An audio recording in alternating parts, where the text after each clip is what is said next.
Hi everyone. Let us discuss the valence bond theory by taking example of this complex. The name of this complex is said to be an hexaamine. The name of this complex is said to be an hexaamine because it is present in 6 number. Therefore, I am using the word hexa. Ammonia, instead of ammonia, while naming the coordination complex, the double M is used to differentiate amine. Amine, where amine stands for, which is having NH2 group, that means the letter here only one M is used to differentiate this amine and this amine, that means ammonia. The double M is used. Therefore, it is present in six in numbers, hexaamine. Then the ligands are named first, followed by the central metal atom. Hexaamine, cobalt. CO stands for cobalt. Now, the charge of this complex is said to be n plus 3, which are represented in Roman numbers. The name of this complex is said to be an hexaamine cobalt 3. ಅಂದರೆ ಈಗ ನಾವು ಮಾಡ್ತಾ ಇರೋದೇನು, ಈ coordination complex ನೇಮ್ನ ಹೆಂಗೆ ಹೇಳ್ತೀವಿ ಅಂದರೆ, ಇಲ್ಲಿ ಹಮೈನ್ group ಏನಿದೆಯೋ ಅಂದರೆ ಅಮೋನಿಯಾ ಗ್ರೂಪ್ ಇದೆ, ಆ ಅಮೋನಿಯಾ ಗ್ರೂಪ್ನ ಏನು ಮಾಡ್ತಾ ಇದೀವಿ, ಹಮೈನ್ಸ್ ಅಂತ ಯಾಕೆ ಕರೀತಾ, ಹಮೈನ್ಸ್ ಅಂತ ಕರ್ಕೋತಾ ಇದೀವಿ. ದ ಡಬಲ್ ಎಮ್, ಎರಡು ಎಮ್ನ ಯೂಸ್ ಮಾಡ್ತಾ ಇದೀವಿ. ಇಲ್ಲಿ NH2 ಅಂದ್ರೆ ಹಮೈನ್ ಗ್ರೂಪ್, ಒಂದು ಎಮ್ ಯೂಸ್ ಮಾಡ್ತು ಅಂದರೆ ಇದನ್ನು ಹಮೈನ್ ಅಂತ ಕರಿತೀವಿ. ಇಲ್ಲಿ ಡಬಲ್ ಎಮ್ನ ಯೂಸ್ ಮಾಡ್ತಾ ಇದೀವಿ to differentiate NH2 group and NH3 group. ಈ NH2 ಮತ್ತು NH3 ಗ್ರೂಪ್ನ ಏನು ಡಿಫ್ರೆನ್ಶಿಯೇಟ್ ಮಾಡೋಕ್ಕೆ ಇಲ್ಲಿ ಡಬಲ್ ಎಮ್ನ ಯೂಸ್ ಮಾಡಿದ್ದೀನಿ.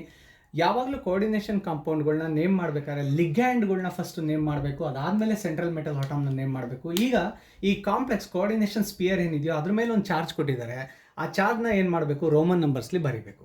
Therefore, the name of this compound is said to be an hexaamine cobalt 3. ಇದು ಈ ಕಾಂಪೌಂಡ್ನ ಹೆಸರು. ಈಗ ಈ ವೇಲೆನ್ಸ್ ಬಾಂಡ್ ಥಿಯರಿನ ಇಟ್ಕೊಂಡು let us discuss about the geometry. ಏನನ್ನ ಓದಬೇಕು ಅಂದರೆ ಒಂದು ಜೊಮೆಟ್ರಿ ಓದಬೇಕು. Geometry stands for the structure of this complex. ಈ ಕಾಂಪ್ಲೆಕ್ಸ್ ಹೆಂಗಿದೆ ಆ ಸ್ಟ್ರಕ್ಚರ್ನ ಓದಬೇಕು. ಜೊತೆಗೆ ಎರಡನೇದೇನು ಅಂದರೆ ಮ್ಯಾಗ್ನೆಟಿಕ್ ಪ್ರಾಪರ್ಟೀಸ್ನ ಓದಬೇಕು. ಮ್ಯಾಗ್ನೆಟಿಕ್ ಪ್ರಾಪರ್ಟಿ ಅಂದರೆ ಏನು ಹೇಳ್ತಾ ಇದೀವಿ ಅಂದರೆ, ಈ ಕಾಂಪ್ಲೆಕ್ಸಲ್ಲಿ ಡಯಾಮ್ಯಾಗ್ನೆಟಿಕ್ ಪ್ರಾಪರ್ಟಿ ಇದೆಯೋ ಪ್ಯಾರಾಮ್ಯಾಗ್ನೆಟಿಕ್ ಪ್ರಾಪರ್ಟಿ ಇದೆಯೋ ಅಂತ. ಯಾವುದನ್ನ ಡಯಾಮ್ಯಾಗ್ನೆಟಿಕ್ ಅಂತ ಕರಿತೀವಿ ಅಂದರೆ, if it is having paired electrons. Paired ಎಲೆಕ್ಟ್ರಾನ್ಸ್ಗಳಿದ್ರೆ ಅದನ್ನು ಡಯಾಮ್ಯಾಗ್ನೆಟಿಕ್ ಅಂತ ಕರಿತೀವಿ. If it is containing of unpaired electrons ಅಂದರೆ, ಅನ್ಪೇರ್ಡ್ ಎಲೆಕ್ಟ್ರಾನ್ಸ್ ಇದ್ರೆ ಅದನ್ನು ಪ್ಯಾರಾಮ್ಯಾಗ್ನೆಟಿಕ್ ಅಂತ ಕರಿತೀವಿ. ಅಲ್ಲಿಗೆ ಸ್ಟ್ರಕ್ಚರ್ನ ಓದಬೇಕು, ಮ್ಯಾಗ್ನೆಟಿಕ್ ಪ್ರಾಪರ್ಟಿ ಓದಬೇಕು, ಜೊತೆಗೆ ಟೈಪ್ ಆಫ್ ಹೈಬ್ರಿಡೈಸೇಷನ್ಸ್ನ ಓದಬೇಕು. ಯಾವ ಟೈಪ್ ಹೈಬ್ರಿಡೈಸೇಷನ್ ಆಗ್ತದೆ, that means mixing of orbitals, S orbital, P orbital, D orbital, ಇವೆಲ್ಲ ಮಿಕ್ಸ್ ಆಗಿ ಟೈಪ್ ಒಂದು ಹೈಬ್ರಿಡ್ ಆರ್ಬಿಟಲ್ಸ್ಗಳನ್ನ ಫಾರ್ಮೇಷನ್ ಮಾಡ್ತವೆ. ಯಾವ ಥರ ಹೈಬ್ರಿಡೇಷನ್ ಆಗ್ತವೆ ಅನ್ನೋದನ್ನ ಕಂಪ್ಲೀಟಾಗಿ ಓದ್ಕೊಂಡು ಹೋಗಿ. ಈಗ ಸ್ಟಾರ್ಟ್ ಮಾಡುವ, ಎಲ್ಲಿಂದ ಸ್ಟಾರ್ಟ್ ಮಾಡಬೇಕು ಈ ವೇಲೆನ್ಸ್ ಬಾಂಡ್ ಥಿಯರಿನ ಓದಬೇಕು ಅಂದರೆ, first we have to write the electronic configuration of this central metal atom. Here the central metal atom, that is cobalt. Cobalt molecule cobalt ಒಂದು ಆಟಮ್ನ ಬರ್ಕೋತಾ ಇದೀನಿ, ಅಥವಾ ಕೋಬಾಲ್ಟ್ ಎಲಿಮೆಂಟ್ ಅಂತ ಏನು ಕನ್ಸಿಡರ್ ಮಾಡ್ತಾ ಇದೀನೋ, the atomic number of the cobalt is said to be 27. Then the electronic configuration of this cobalt is said to be ಬರ್ಕೋತಾ ಇದೀನಿ 1s2, then 2s2, 2p6, then 3s2, 3p6, then 4s2, 3d7. This is the electronic configuration of this cobalt molecule. Cobalt atom ಅಂತ ಹೇಳ್ತಾರೆ. ಈಗ ಈ this electronic configuration can be written in another manner. That means ಈಗ ಇಲ್ಲಿ 1s2, 2 plus 2 4, 4 plus 6 10, 10 plus 2 12, 12 plus 6 18. 18 stands for argon, that is the atomic number of argon is said to be 18. ಈಗ ಇಷ್ಟುದ್ದ 18 ವರೆಗೂ ಬರ್ಕೊಳ್ಳೋದ್ರ ಬದಲು instead of this argon ಅಂತ ಬರ್ಕೋತಾ ಇದೀನಿ ಅಂದರೆ, it is indicating that it is having 18 electrons here. 18 electrons ಬರ್ಕೋತಾ ಇದೀನಿ. Then 4s2, 18 plus 2, 18 plus 2 20, 20 plus 7 27. ಎರಡು manner the electronic configuration can B return in 2 types. It is the simplified manner. ಇಲ್ಲಿ 18 ಎಲೆಕ್ಟ್ರಾನ್ಸ್ವರೆಗೂ ಬರೆಯೋಕ್ಕಾಗಲ್ಲ ಅಂದರೆ ನಾವು ಆರ್ಗಾನ್ ಅಂತ ಬರಿತಾ ಇದೀವಿ ಅಂದರೆ, the argon itself indicating that it is having 18 electrons. Then 18 plus 2 20, 20 plus 7 27. Then after that we have to calculate the oxidation state for this cobalt atom. ಈ cobalt ಅಂತ ಏನು ಆಟಮ್ನ ತೊಗೊಂಡಿದ್ದೀವಿ, ಈ ಕೋಆರ್ಡಿನೇಷನ್ ಸ್ಪಿಯರ್ ಒಳಗಡೆ ಇರುವಂಥ ಸೆಂಟ್ರಲ್ ಮೆಟಲ್ ಆಟಮ್ಗೆ we have to find out the oxidation state ಅಂತ ಹೇಳ್ತಾರೆ. ಆಕ್ಸಿಡೇಷನ್ ಸ್ಟೇಟ್ನ ಕ್ಯಾಲ್ಕುಲೇಟ್ ಮಾಡಬೇಕು. How we need to calculate this oxidation state means, the atomic number of cobalt is said to be 27. ಈ 27 ಅಂತ ಬರ್ಕೊಂಡು ಎಲೆಕ್ಟ್ರಾನಿಕ್ ಕಾನ್ಫಿಗರೇಷನ್ ಎಲ್ಲ ಬರೆದಿವಿ. ಈಗ ಇದಕ್ಕೆ ಆಕ್ಸಿಡೇಷನ್ ಸ್ಟೇಟ್ನ ಕ್ಯಾಲ್ಕುಲೇಟ್ ಮಾಡಬೇಕು ಸೆಂಟ್ರಲ್ ಮೆಟಲ್ ಆಟಮ್ಗೆ. ದೆನ್ ಇಲ್ಲೊಂದು ಬರ್ಕೊಂಡಿದ್ದೀವಲ್ವ, ಇದನ್ನು ಲಿಗ್ಯಾಂಡ್ಸ್ ಅಂತ ಕರೀತಾರೆ.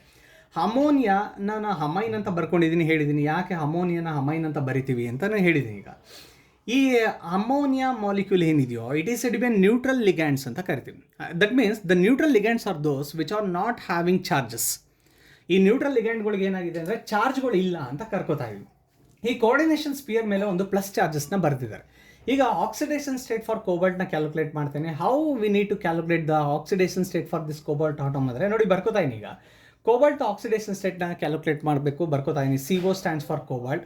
ಈಗ ಇಲ್ಲಿ ಎಷ್ಟು ಲಿಗ್ಯಾಂಡ್ಸ್ ಇದೆ, ಅಮೋನಿಯಾ ಅನ್ನೋದು ಏನು ತಗೋತಾ ಇದೀನಿ 6 ಲಿಗ್ಯಾಂಡ್ಸ್ ಇದೆ, ನಾನು ಬರ್ಕೋತಾ ಇದೀನಿ 6. Then the oxidation state calculate ಮಾಡಬೇಕು ಇದಕ್ಕೆ, ಅದಕ್ಕೆ ಏನು ಮಾಡ್ತಾ ಇದೀನಿ ಅಮೋನಿಯಾ 6 ಇದೆ. The charge of each ligand is ಎಡ್ ಬಿ ಆನ್ 0. Because why it is taken as 0 means it is said to be a neutral ligand. Neutral means it is not having any kind of charges. Therefore 6 into 0.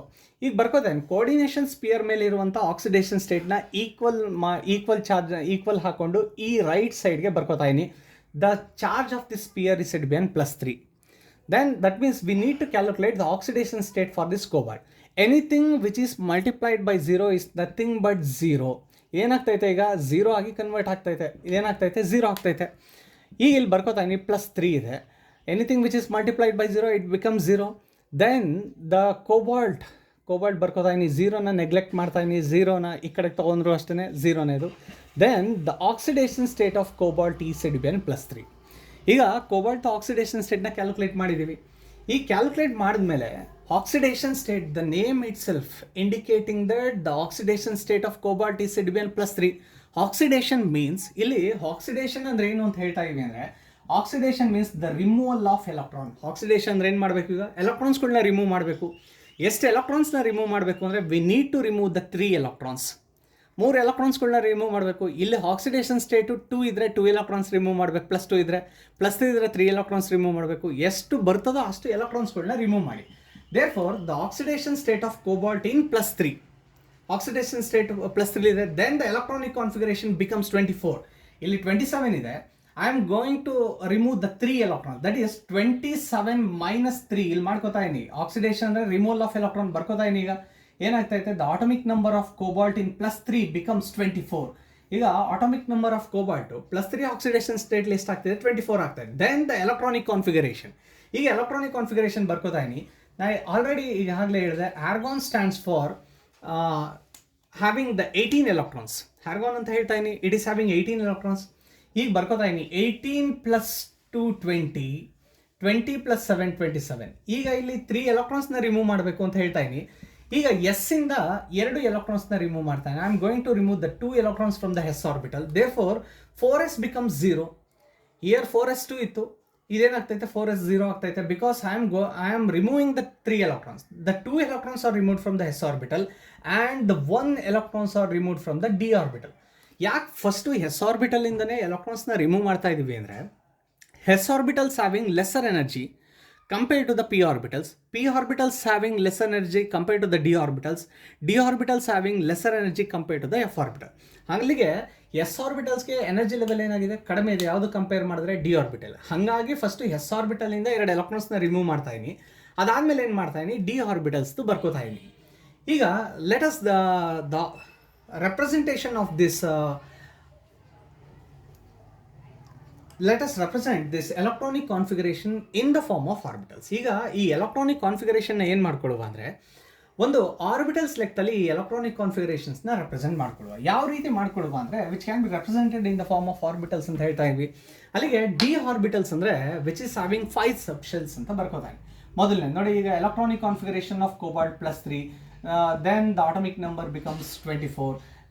then the electronic configuration is that is AR ಆದ್ಮೇಲೆ ಬರ್ಕೊಂಡಿದ್ವಿ ಏನಂತ 4s0 and 3d6 ಅಂತ ಬರ್ಕೊಂಡಿದ್ವಿ. ಇದು electronic configuration of cobalt in +3 oxidation.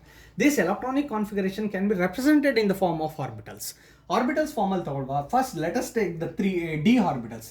D orbitals ತಗೋತಾ ಇದೀನಿ. D orbitals ಅಂದರೆ which is having 5 subshell ಅಂತ ಹೇಳ್ಕೋದು. ಈ D ಆರ್ಬಿಟಲ್ಸ್ ಏನು ತಗೋತಾ ಇದೀವೋ ಈ D ಆರ್ಬಿಟಲ್ಸ್ ಅಂದರೆ 5 ಸಬ್ಶೆಲ್ಸ್ಗಳಿದೆ. whereas S orbitals ಅಂದ್ರೆ having only one shell. S orbital ಬರ್ಕೋತಾ ಇದೀನಿ. After that P orbital stands for which is having 3 subshells ಅಂತ ಬರ್ಕೋತಾ ಇದೀನಿ. ನೋಡಿ, ಈಗ ಇದನ್ನ D orbitals ಬರ್ಕೊಂಡಿದ್ದೀನಿ, where the D orbitals having 5 subshell and the S orbitals having only one shell, whereas the P orbitals having 3 subshells. ಬರ್ಕೊಂಡಿದ್ದೀವಿ. ಈಗ ನಾವು the electrons are filled in this orbital. ನಾವು ಡಿ ಆರ್ಬಿಟಲಲ್ಲಿ 6 ಎಲೆಕ್ಟ್ರಾನ್ ಇದೆ ಬರ್ಕೋದಾಗಿ.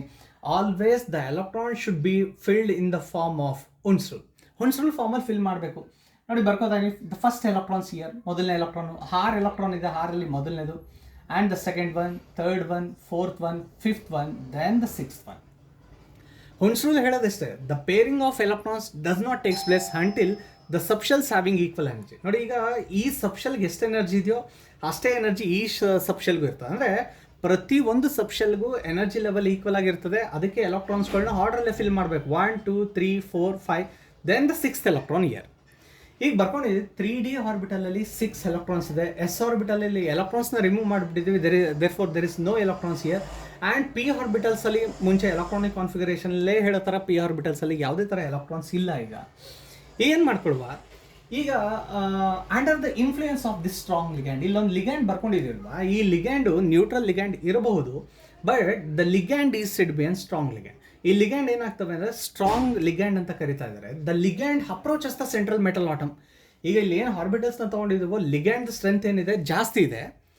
ಜಾಸ್ತಿ strength ಇದ್ದಾಗ ಏನಾಗ್ತೈತೆ ನೋಡಿ, ಈಗ ಇಲ್ಲೊಂದು ಕೋಬಾಲ್ಟ್ ಆಟಮ್ನ ಬರ್ಕೋತಾ ಇದೀನಿ. ಈಗ ಎಷ್ಟು ಲಿಗ್ಯಾಂಡ್ಸ್ಗಳಿದೆ, ವಿಚ್ ಇಸ್ ಹ್ಯಾವಿಂಗ್ 6 ಲಿಗ್ಯಾಂಡ್ಸ್ ಅಂತ ಹೇಳ್ತಾರೆ.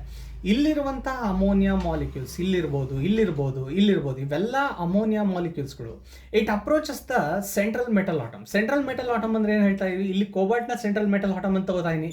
ಈ ಕೋಬಾಲ್ಟಲ್ಲಿ ಏನು ಮಾಡ್ಕೋತಾ ಇದೀನಿ, ಇಲ್ಲಿ ಸಬ್ಶೆಲ್ಸ್ಗಳನ್ನ ಬರ್ಕೊಂಡಿದ್ವಿ. ಡಿ ಆರ್ಬಿಟಲ್ಸ್ ಅಂದರೆ 5 ಸಬ್ಶೆಲ್ಸ್ ಅಂತ ಏನು ಹೇಳ್ತಾ ಇದ್ವು, 1 2 3 4 5. ಇಲ್ಲಿದ್ದಂಥ ನೋಡಿ ಎಲೆಕ್ಟ್ರಾನ್ಸ್ 1 2 3 4 5 ಆ್ಯಂಡ್ 6 ಅಂತ ಹೇಳಿ. When the ligand approaches the central metal atom, the electron rearrangement takes place ಅಂತ ಹೇಳ್ತಾರೆ. ಇವೆಲ್ಲ ಬಂದು ಅಪ್ರೋಚ್ ಮಾಡ್ತೈತೆ. ಅಪ್ರೋಚ್ ಮಾಡ್ತಿದ್ದಂಗೆ ಏನಾಗ್ತೈತೆ, the electron rearrangement takes place ಅಂತ ಹೇಳ್ತೀವಿ. ಎಲೆಕ್ಟ್ರಾನ್ಸ್ಗಳು ಏನಾಗ್ತವೆ, ರಿಅರೇಂಜ್ ಆಗ್ತವೆ. ಯಾವಾಗ, when the ligands are said be an strong, it approaches the central metal atom. ಲಿಗ್ಯಾಂಡ್ಗಳು ಸ್ಟ್ರಾಂಗ್ ಇದ್ದರೆ ಮಾತ್ರ ಸೆಂಟ್ರಲ್ ಮೆಟಲ್ ಆಟಮ್ನ ಅಪ್ರೋಚ್ ಮಾಡ್ತವೆ, ಎಲೆಕ್ಟ್ರಾನ್ ರಿಅರೇಂಜ್ಮೆಂಟ್ಗಳು ಆಗ್ತವೆ ಅಂತ ಹೇಳ್ತಾ ಇದ್ವಿ. ಈಗ ಹಾಕ್ಬೇಕಾದ್ರೆ ಈ ಸೆಂಟ್ರಲ್ ಮೆಟಲ್ ಆಟಮ್ನ ಅಪ್ರೋಚ್ ಮಾಡ್ತಿದೆ ಅಲ್ವಾ, ಯಾವುದ್ರ ಪ್ರಕಾರ ಅಪ್ರೋಚ್ ಮಾಡ್ತದೆ, which takes place against the Hund's rule ಅಂತ ಹೇಳ್ಕೊತಾರೆ. ಹುನ್ಸ್ ರೂಲ್ ಅಗೇನ್ಸ್ಟ್ ಆಗಿ ಏನು ಮಾಡ್ತವೆ, ಎಲೆಕ್ಟ್ರಾನ್ಸ್ ರಿಅರೇಂಜ್ಮೆಂಟ್ ಆಗ್ತವೆ. ನೋಡಿ ಇಲ್ಲಿ ಬರ್ಕೋತಾ ಇದೀನಿ, 3D ಸಬ್ಶೆಲ್ಸ್ ಅಂದರೆ 3D ಆರ್ಬಿಟಲ್ಸ್ ಅಂದರೆ 5 ಸಬ್ಶೆಲ್ಸ್ ಇದೆ. When the ligand approaches the central metal atom, central metal ಆಟಮ್ನ ಅಪ್ರೋಚ್ ಮಾಡ್ತೈತೆ. ಅಪ್ರೋಚ್ ಮಾಡ್ತಿದ್ದಂಗೆ ಇದರಲ್ಲಿ ಇದ್ದಂಥ ಒಂದು ಎಲೆಕ್ಟ್ರಾನು ಈ ಸೈಡ್ಗೆ ಮೂವ್ ಆಗ್ತೈತೆ, ಮತ್ತು ಈ ಎಲೆಕ್ಟ್ರಾನ್ ಬಂದು ಇಲ್ಲಿಗೆ ಮೂವ್ ಆಗ್ತೈತೆ. ಆಲ್ರೆಡಿ ಫಸ್ಟ್ ಸಬ್ಶೆಲ್ಲಲ್ಲಿ 2 ಎಲೆಕ್ಟ್ರಾನ್ಸ್ ಇತ್ತು ಬರ್ಕೊಂಡಿದ್ದೀನಿ. ಈ ಎಲೆಕ್ಟ್ರಾನ್ ಇಲ್ಲಿಗೆ ಬರ್ತೈತೆ, then it is get paired here. ಮತ್ತು ಇದು ಇಲ್ಲಿ ಬರ್ತೈತೆ, ಇವೆಲ್ಲ ಪೇರ್ ಆಗ್ಬಿಡ್ತವೆ. ಯಾವಾಗ, when the ligand is said be an strong ligand. ಈಗ ಹುನ್ಸ್ ರೂಲ್ ಪ್ರಕಾರ ಆರ್ಡರ್ ಫಿಲ್ ಆಗೋದ್ರ ಬದಲು ಲಿಗ್ಯಾಂಡ್ಸ್ಗಳು ಸ್ಟ್ರಾಂಗ್ ಆದಾಗ it takes the filling of electrons takes place against the Hund's rule ಅಂತ ಹೇಳ್ತೇವೆ. ಹುನ್ಸ್ ರೂಲ್ಗೆ ಅಗೇನ್ಸ್ಟ್ ಆಗಿ ಬಂದು ಎಲ್ಲ ಏನಾಗಿ ಹೋಗ್ತದೆ, ಪೇರ್ ಆಗಿಬಿಡ್ತವೆ. ದೆನ್ ಈಗ ಇವೆರಡು ಡಿ ಆರ್ಬಿಟಲ್, ಇದು ಡಿ ಆರ್ಬಿಟಲ್, ಈ ಡಿ ಆರ್ಬಿಟಲ್ ಅಲ್ಲಿ ಏನಾಗ್ತೈತೆ, 2 subshell, the 2 subshells becomes vacant when it is paired against the Hund's rule. Hund's rule ಪ್ರಕಾರ ಆದಾಗ ಸ್ಟ್ರಾಂಗ್ ಲಿಗ್ಯಾಂಡ್ಸ್ ಇದ್ದಾಗ ಹುನ್ಸ್ ರೂಲ್ಗೆ ಆಪೋಸಿಟ್ ಆಗಿ ಎಲೆಕ್ಟ್ರಾನ್ಸ್ಗಳು ಪೇರ್ ಆಗಿಬಿಡ್ತವೆ. ನಾವು the D orbitals having 2 vacant sides, then and the S orbitals, ಇಲ್ಲಿ S orbital ಏನು ಬರ್ಕೋತಾ ನಾವು, ಎಸ್ ಆರ್ಬಿಟಲ್ ಪರ್ಟಿಕ್ಯುಲರ್ಲಿ ಈಗಾಗಲೇ ವೇಕೆಂಟ್ ಇದೆ. ಪಿ ಆರ್ಬಿಟಲ್ಸ್ ಯಾಕೆ ಬರ್ಕೊಂಡಿದ್ದೀವಿ ಅಂತ ಅಂದರೆ, ನಾವು here it is having 6 ligands, ಇಲ್ಲಿ 6 ಲಿಗ್ಯಾಂಡ್ಸ್ಗಳಿದೆ. 6 ಲಿಗ್ಯಾಂಡ್ಗಳು ಅಪ್ರೋಚ್ ಆದಾಗ ಇವೆಲ್ಲ ಫಿಲ್ ಆಗಿಬಿಟ್ಟಿದೆ. ಯಾವುದು, ಡಿ ಆರ್ಬಿಟಲ್ಸಲ್ಲಿ ಹುನ್ಸ್ ರೂಲ್ ಅಗೇನ್ಸ್ಟ್ ಆಗಿ ಫಿಲ್ ಆಗಿದೆ. ಈಗ ವೇಕೆಂಟ್ ಸೈಟ್ಸ್ಗಳನ್ನ ಪ್ರೊಡ್ಯೂಸ್ ಮಾಡ್ತೈತೆ. ಎಷ್ಟು ವೇಕೆಂಟ್ ಸೈಟ್ಸ್ಗಳನ್ನ ಪ್ರೊಡ್ಯೂಸ್ ಮಾಡ್ತೈತೆ ಅನ್ನೋ ಕೌಂಟ್ ಮಾಡ್ಕೊಳ್ವಾ. ಟೈಪ್ ಆಫ್ ಹೈಬ್ರಿಡೈಸೇಷನ್ನ ಕ್ಯಾಲ್ಕುಲೇಟ್ ಮಾಡ್ಕೋಬೇಕಲ್ವಾ. It is having 2 D orbitals, 2 D orbitals ಐತೆ. ಹಾಗಾಗಿ ಏನು ಮಾಡ್ಕೋತಾ ಇದೀನಿ, D2, 2 ವೇಕೆಂಟ್ ಆರ್ಬಿಟಲ್ಸ್ ಐತೆ, 1 ಎಸ್ ಆರ್ಬಿಟಲ್ ಐತೆ, D2s, 3 ಪಿ ವೇಕೆಂಟ್ ಸೈಟ್ಸ್ಗಳೈತೆ, D2sp3. ಈಗ ಇಷ್ಟೊಂದು ಬರ್ಕೋತಾ ಇದೀನಿ. ಇದನ್ನು ಬರ್ಕೊಂಡಿದ್ವ ಟೈಪ್ ಆಫ್ ಹೈಬ್ರಿಡೈಸೇಷನ್ ಹೇಳಬೇಕು ಅಂದರೆ, ನಾವು it is having 2 D vacant sites, 1s vacant sites and 3 P vacant sites. all this that is D, S and P mixed together to form an D2sp3 hybrid orbitals. Now I am going to separate these orbitals. D ಅಲ್ಲಿ fill ಆಗಿರುವಂಥ 3 ಸೆಟ್ಸ್ಗಳನ್ನ separate ಮಾಡ್ಕೋತಾ ಇದೀನಿ. ನೋಡಿ 1 2 3 ಇದು separate fill ಆಗೋಗಿದೆ. D orbitals ಅಲ್ಲಿ ಹುನ್ಸ್ rule against ಆಗಿ peer ಆಯಿತು, ಇದನ್ನು ಸಪ್ರೇಟ್ ಮಾಡ್ಕೋತಾ ಇದೀನಿ. ಈಗ ಹೈಬ್ರಿಡೈಸೇಷನ್ ಅಂದರೆ the mixing of 2 D orbitals with 1s orbitals and 3 p orbitals to form an D2sp3 hybrid orbitals. ಈಗ ಸಪ್ರೇಟ್ ಮಾಡ್ಕೋತಾ ನೋಡಿ, that is from 2 D orbitals. ಇವೆರಡು ಡಿ ಇಂದ ಬಂದಿದೆ, and 1 from S and 3 from P orbitals. This is said to be an D2sp3 hybridization, that is the mixing of 2d orbital and 1s orbitals with 3p orbitals to form an D2sp3 hybrid orbitals. All these orbitals are now vacant. ಈಗ ಈ ಎಲ್ಲ ಆರ್ಬಿಟಲ್ಸ್ಗಳು ಏನಾಗಿದೆ ಅಂದರೆ vacant ಆಗಿ ಉಳ್ಕೊಬಿಟ್ಟಿದೆ ಅಂತ ಹೇಳ್ಕೊತಾರೆ. ನಾವು all this orbitals becomes vacant. ಈ ಎಲ್ಲ ಆರ್ಬಿಟಲ್ಸ್ಗಳು ಏನಾಗಿದೆ ವೇಕೆಂಟ್ ಆಗಿ ಉಳ್ಕೊಂಡಿದೆ. ದಟ್ ಈಸ್ D2sp3 ಅಂತ ಏನು ಬರ್ಕೊಂಡಿದ್ದೀವೋ ಇದಿಷ್ಟು ವೇಕೆಂಟ್ ಆಗಿ ಉಳ್ಕೊಂಡಿದೆ. ನಾವು ದ ವೇಕೆಂಟ್ ಸೈಟ್ಸ್, ಈ ಖಾಲಿ ಜಾಗಗಳು ಏನಿದೆಯೋ those vacant sites are filled by the ligands having the charges. ಈ ಲಿಗ್ಯಾಂಡ್ಸ್ ಇದೆ ಅಲ್ವಾ, ಲಿಗ್ಯಾಂಡ್ಸಲ್ಲಿ ಚಾರ್ಜಸ್ ಇದೆ. ದಟ್ ಮೀನ್ಸ್ ಎಲೆಕ್ಟ್ರಾನ್ಸ್ಗಳಿದೆ. ಆ ಎಲೆಕ್ಟ್ರಾನ್ಸ್ಗಳು ಏನಾಗ್ತೈತೆ ಅಂದರೆ ಈಚ್ ಅಮೋನಿಯಂ ಮಾಲಿಕ್ಯೂಲ್ಸಿಂದ ಪೇರ್ ಆಫ್ ಎಲೆಕ್ಟ್ರಾನ್ಸ್ಗಳನ್ನ ಫಿಲ್ ಮಾಡ್ಕೋತಾ ಇದೀನಿ to differentiate this charge and this charge. ನಾವು I am writing as hex. Even you can write this symbol also. Instead of that, to differentiate the ligands and the central metal atom, ligands ಮತ್ತು central metal ಆಟಮ್ನ differentiate ಮಾಡೋಕ್ಕೆ ನಾನೇನು ಮಾಡ್ಕೋತಾ ಇದೀನಿ, ಅದನ್ನು ಚಾರ್ಜ್ನ ಸ್ವಲ್ಪ change ಮಾಡ್ಕೋತಾ ಇದೀನಿ. ಈ ಸಿಂಬಲ್ಸ್ಗಳನ್ನ ಹಾಕೋದ್ರ ಬದಲು ಇದು ಬರಿತಾ ಇದೀನಿ. ಅಮೋನಿಯಾದಲ್ಲಿರುವಂಥ ಚಾರ್ಜ್ಗಳು, ಐ ಮೀನ್ ಎಲೆಕ್ಟ್ರಾನ್ಸ್ಗಳು ಏನಾಗ್ತೈತೆ ಈ ವೇಕೆಂಟ್ ಆಗಿರುವಂಥ ಜಾಗಕ್ಕೆ ಬಂದು ಫಿಲ್ ಆಗ್ತೈತೆ. ದ ಮಿಕ್ಸಿಂಗ್ ಆಫ್ ಆರ್ಬಿಟಲ್ಸ್ ಅಂತ ಹೇಳಿದ್ವಿ, ಅದು ಹೈಬ್ರಿಡ್ ಆರ್ಬಿಟಲ್ಸ್ ಮಾಡ್ತೈತೆ. ಹೈಬ್ರಿಡ್ ಆರ್ಬಿಟಲ್ಸಲ್ಲಿ ವೇಕೆಂಟ್ ಸೈಟ್ ಇತ್ತು. ಆ ವೇಕೆಂಟ್ ಸೈಟ್ಸ್ಗೆ ಏನು ಮಾಡ್ತೈತೆ, ಈಗ ಅಮೋನಿಯಾದಲ್ಲಿರುವಂಥ ಎಲೆಕ್ಟ್ರಾನ್ಸ್ಗಳನ್ನ ಫಿಲ್ ಮಾಡ್ಕೊಂಡೈತೆ. Then the molecules undergoes ಯಾವ ಥರ ಇದಾಗ್ತೈತೆ ಹೈಬ್ರಿಡೇಷನ್ ಅಂದರೆ D2sp3 ಹೈಬ್ರಿಡೈಸೇಷನ್ ಆಗ್ತೈತೆ. ಈಗ ಟೈಪ್ ಆಫ್ ಹೈಬ್ರಿಡೈಸೇಷನ್ ಆಯಿತು ಅಲ್ಲಿಗೆ ಮೊದಲನೇದು. ನಾವೀಗಾಗಲೇ ಆಲ್ರೆಡಿ ಹೇಳಿದ್ವಿ, ವೇಲೆನ್ಸ್ ಬಾಂಡ್ ಥಿಯರಿ ಹೇಳ್ತಾ ಇದ್ದೀವಿ ಅಂದರೆ we need to discuss about the geometry, the type of hybridisation and the magnetic properties ಅಂತ ಹೇಳಿದ್ವಿ. ಈಗ ಟೈಪ್ ಆಫ್ ಹೈಬ್ರಿಡೇಷನ್ ಬಂದು D2sp3 ಹೈಬ್ರಿಡೇಷನ್ ಅಂತ ಹೇಳ್ತಾ ಇದ್ವಿ. ದೆನ್ ಮ್ಯಾಗ್ನೆಟಿಕ್ ಪ್ರಾಪರ್ಟಿ ಬಗ್ಗೆ ಮಾತಾಡುವ, ದೆನ್ ಲಾಸ್ಟಲ್ಲಿ ಡಿಸ್ಕಸ್ ಮಾಡುವ ಏನದು ಜೊಮೆಟ್ರಿ ಅಂತ. ಈಗ ಇಲ್ಲಿ ತಗೊಂಡಂಥ ಕಾಂಪ್ಲೆಕ್ಸಲ್ಲಿ ಕಂಪ್ಲೀಟಾಗಿ ಪೇರ್ಡ್ ಎಲೆಕ್ಟ್ರಾನ್ಸ್ ಇದೆ. ಫಸ್ಟೇ ಹೇಳಿದ್ವಿ ನಾವು, ಯಾವುದರಲ್ಲಿ ಪೇರ್ಡ್ ಎಲೆಕ್ಟ್ರಾನ್ಸ್ ಇರ್ತವೋ ಅದನ್ನು ಡಯಾಮ್ಯಾಗ್ನೆಟಿಕ್ ಅಂತ ಕರಿತೀವಿ. ಅನ್ಪೇರ್ಡ್ ಎಲೆಕ್ಟ್ರಾನ್ಸ್ ಇದ್ದರೆ ಅದನ್ನು ಪ್ಯಾರಾಮ್ಯಾಗ್ನೆಟಿಕ್ ಅಂತ ಕರಿತೀವಿ. ಹುನ್ಸೂಲ್ ಅಗೇನ್ಸ್ಟಾಗ ರಿಯಾಕ್ಟ್ ಆಗಿದೆ. ನಾವು all this orbitals are filled by the paired electrons. Therefore these complexes undergoes diamagnetic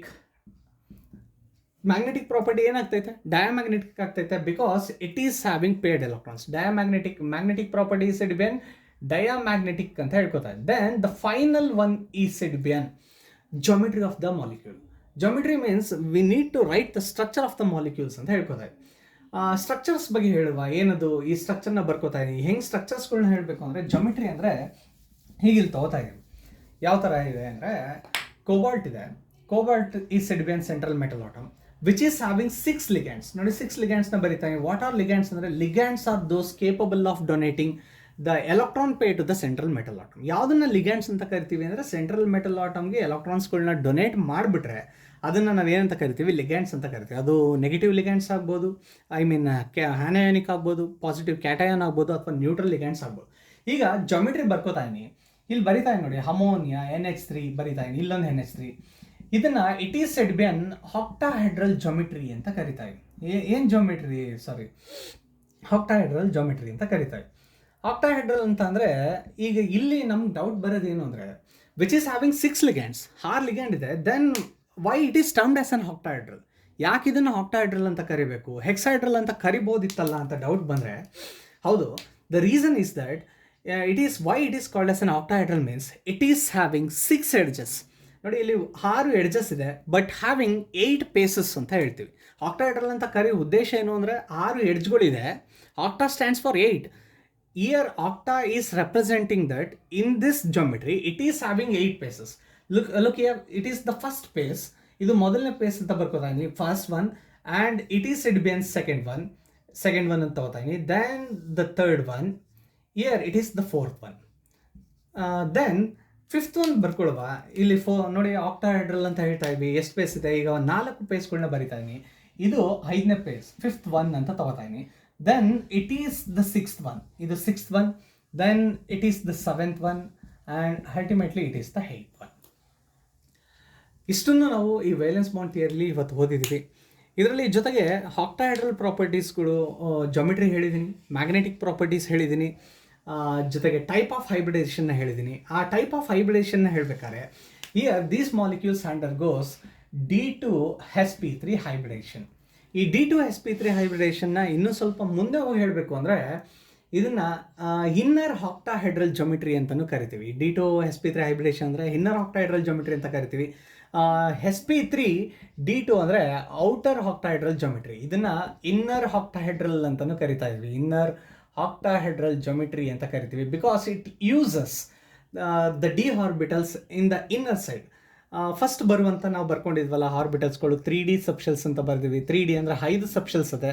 ಇದರಲ್ಲಿ ಫಸ್ಟು 2 ಡಿ ಆರ್ಬಿಟಲ್ಸ್ನ ಯೂಸ್ ಮಾಡಿಕೊಂಡು ಆಮೇಲೆ ಎಸ್ಸು ಆಮೇಲೆ 3p ಇದನ್ನು ತಗೋತು ಅಂದರೆ it is said B on inner octahedral geometry ಅಂತ ಕರಿತಾ ಇದ್ದೀವಿ. ಅದೇ ಇನ್ನೊಂದಿದೆ, ದಟ್ ಈಸ್ ಯಾವುದು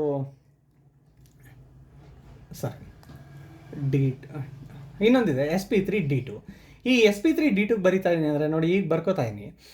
ಇದು ಎಸ್ ಆರ್ಬಿಟಲ್ಸ್ನ ಫಸ್ಟ್ ತೊಗೋತಾ ಇದ್ದೀವಿ. ನೆಕ್ಸ್ಟು p3 3p ಅಲ್ಲಿರುವಂಥ 3 ಸಬ್ಶೆಲ್ಲು, ಡಿ ಅಂದರೆ 5 ಸಬ್ಶೆಲ್ಸ್ಗಳನ್ನ ತೊಗೋತಾ ಇದ್ದೀವಿ. ಈಗ ಇದರಲ್ಲಿ ಒಂದು ಆರ್ಬಿಟಲ್ಲು, ಇದರಲ್ಲಿ 3p, ಆಮೇಲೆ ಆಚೆ ಕಡೆ ಇರುವಂಥ ಡಿ ಆರ್ಬಿಟಲ್ಸ್ಗಳನ್ನ ಯೂಸ್ ಮಾಡ್ಕೋತು ಅಂದರೆ sp3d2 ಇತ್ತು ಅಂದರೆ it is considered as an outer octahedral geometry, outer octahedral geometry ಅಂತ ಕರಿತೀವಿ. ಸೊ ಇಷ್ಟು ಇವತ್ತು ತುಂಬ ಬ್ರೀಫಾಗಿ ಹೇಳಿದ್ದೀನಿ. Thank you all. ನಿಮಗೇನಾದರೂ ಇಷ್ಟ ಆದರೆ ಇದನ್ನು ಲೈಕ್ ಮಾಡಿ. ತುಂಬ ಹೆಚ್ಚಿನ ವೀಡಿಯೋಸ್ ಕೊಡಬೇಕು ಅಂದರೆ ಸಬ್ಸ್ಕ್ರೈಬ್ ಮಾಡಿ. Thank you all.